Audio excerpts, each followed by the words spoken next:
The following is an unpaid commercial video from Pandemic Industries in cooperation with Pinata Pictures. In a world where the unexpected can happen at a moment's notice, when you may be called from the middle of a game of unstable unicorns to perform at your highest level of training. In a world where you may enter an environment so unpredictable that your very life is hanging on the line.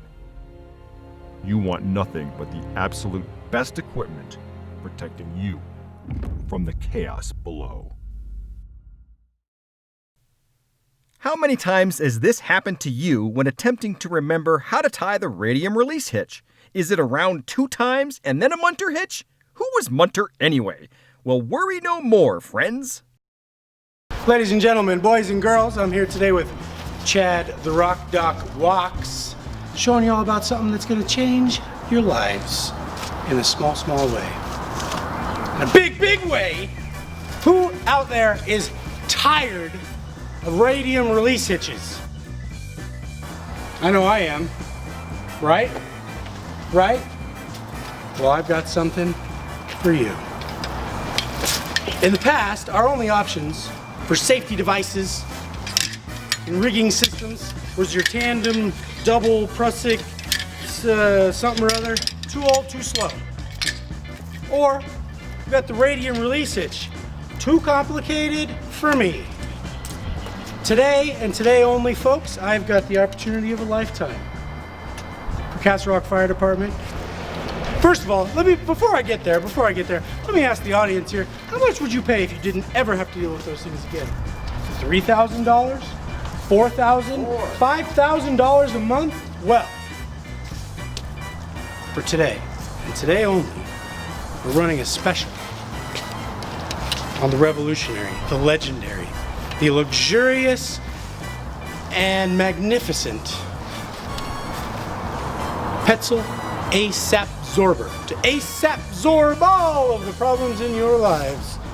Today, and today only, folks, for every engine company and or squad that purchases one of these, we will throw in an extra for a needy quint. For the low, low price of only you will get the Petzl ASAP Zorber, to be shown in a moment, the ASAP Zorber Access for extra safety, plus the special limited edition red carabiner. And all of that, and your dreams will come true. Ladies and gentlemen, if you act today and today only, you will get a personal visit from Chad, the Rock Doc Walks. Thank you very much, Zachary. Let's talk about the ASAP and a couple of the places we can apply the ASAP in our day-to-day use, both on an aerial device and as a standard belay. Now I just got to figure out where I put those things. Oh, here they are. We'll talk about the different pieces of the ASAP. Starting with this end, they call this the ASAP lock. It is just the model version of it. It is connected onto what they call the ASAP Zorber Access. And then at the end of some of them we have a carabiner, others just will have a loop that you'll have to add a carabiner onto. This Zorber Access essentially is webbing that has been wound back and forth and sewn onto itself, and the purpose of that is if this receives a shock load, that webbing will begin to tear the sewing seams apart, and this will stretch out up to a distance of 65 centimeters, absorbing some of that shock load. Once a shock load has been placed onto it and any bit of that webbing has stretched apart, this Zorber Access is out of service and we have to replace it. The Zorber Access version of this, there's a couple different versions you'll see on Petzl's website. This particular one is designed for a 2-person load. So we can have this in a vertical environment with a patient in a Stokes basket and a rescuer hanging off that Stokes basket, and this will have enough strength in it to protect a dynamic load onto a 2-person fall onto it. These red carabiners, you have to twist and turn to open simultaneously, and when you let go, they will automatically lock. You do not have to twist anything to lock them. They are a self-locking carabiner. Every suppression piece plus the squad will have one of these. The squad will have two of these, one in every single rigging bag. Initially, some will come with a red carabiner on the end of them. Some of them will come with no carabiner, so you'll just need to take one of yours and put it through this end. On the ASAP, there is a small arrow that says up. That points towards the load. We'll talk about another use for these in a different video about how you can use these to rappel with. For our purposes, it's going to be a belay device. So the arrow points towards the load. To load it, you pull back on the two yellow tabs and you slide the wheel out of the way. This allows the rope to fall into the channel, and then grab those two yellow tabs, put it back on the rope, so now it's locked in place. This initially will slide back and forth on the rope. It does have some very sharp teeth on it. It has been tested in numerous drop tests. It will not damage the rope itself by either rolling through it or if it does act as a belay. We'll show you how to connect it to your anchor in just a moment, but for this point, this is in here. If you pull on it real tight and fast, it will automatically lock itself. You release the weight and it'll slide right through again. There is a lock on this, and if you do engage the lock, you will not be able to pull it in the direction of the load, but it will ratchet itself back, kind of holding you in place. That is a feature that we use when we're using it as a belay during a rappel, and we'll talk about that at a later time. So typically in our operations, we will leave the lock off. And then to take this off of the rope, pull your two yellow tabs and just remove the rope from it. All right, let's take a look at putting this into action using the aerial as a high point. We've got a basket hitch here around the horizontal stabilizer at the base unit of the ladder. We're going to take our ASAP, we're going to clip it into that basket hitch.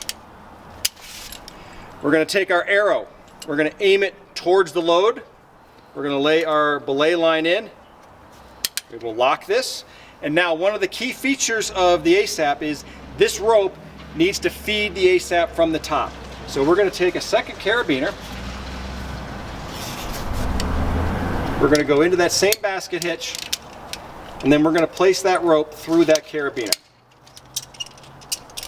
Lock that carabiner off. Now, as this plays out, that carabiner up here will keep that rope directly in line with that ASAP, so there's no chance that it can get caught trying to make an angle going into it. When we want to pull up on the belay line, this does act like a small pulley where it will capture that ASAP and it will capture that rope as we begin to pull it through during a raising operation. If something happens in the main line during the raising, it's going to pull this out of our hand, and it's only going to stretch out as much as this absorber is, which is about the same distance. If we were going back to our tandem prusik belay, each time you pull out, you've got about 1.5 to 2 feet of distance that person can fall. It's about the same as it is here. Alternatively, if you don't like pulling it through that way, you can hold on to the ASAP and just pull the rope through during your raising portion of it. But there is proper rigging using this thing for a high point aerial as a belay. And it's just that easy. So during a lowering operation using the aerial as a high point, you will notice that the ASAP will automatically feed rope through without anyone having to mind it. You can see that it's being fed directly in by going through the carabiner at the top, and if there is a dynamic event on the main line, the ASAP will automatically engage itself, locking off and stopping that load from falling.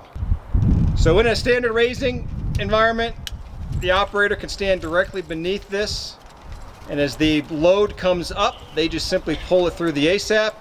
If there was some kind of dynamic event on that raising operation, it will pull out of that operator's hands, automatically engage, and capture the load. All right, let's look at using the ASAP with just a standard anchor in a kind of a normal belay situation. So we'll orient this again where the arrow is pointing towards the load. Drop our rope in. Clip this to our anchor. Take our secondary carabiner so that the ropes are aligned. Place it through. And now, during a lower, this will just automatically feed itself out and pull your belay rope. This doesn't even need a person necessarily to mind it. On the uphaul for this, I do think at this part it's going to be easier if one person kind of grasps this to keep it from sliding and pulls the rope through as that load is coming up. We have found that unless you want to put a pulley at this to redirect, which is fine, this is a fairly sharp angle for that rope to go through, and it just makes it a little bit difficult to pull that up. So either place a pulley there or grasp this and just pull the rope through as that rescuer's coming up. You may ask yourself, why is it we're adding a second carabiner there? Why don't we just put the rope through the red carabiner? And what we found during some of the initial testing of that is that if we place this carabiner, the rope through this carabiner, what we're seeing during a lower and a raise is as this rope rubs across this rubber padding here and rubs across this webbing, it begins to slowly eat through that, causing damage to it. And so instead of having excess damage on this equipment, we'll use that secondary carabiner or carabiner and a pulley to direct that so the rope is in line with the ASAP. Chad, it sounds too good to be true.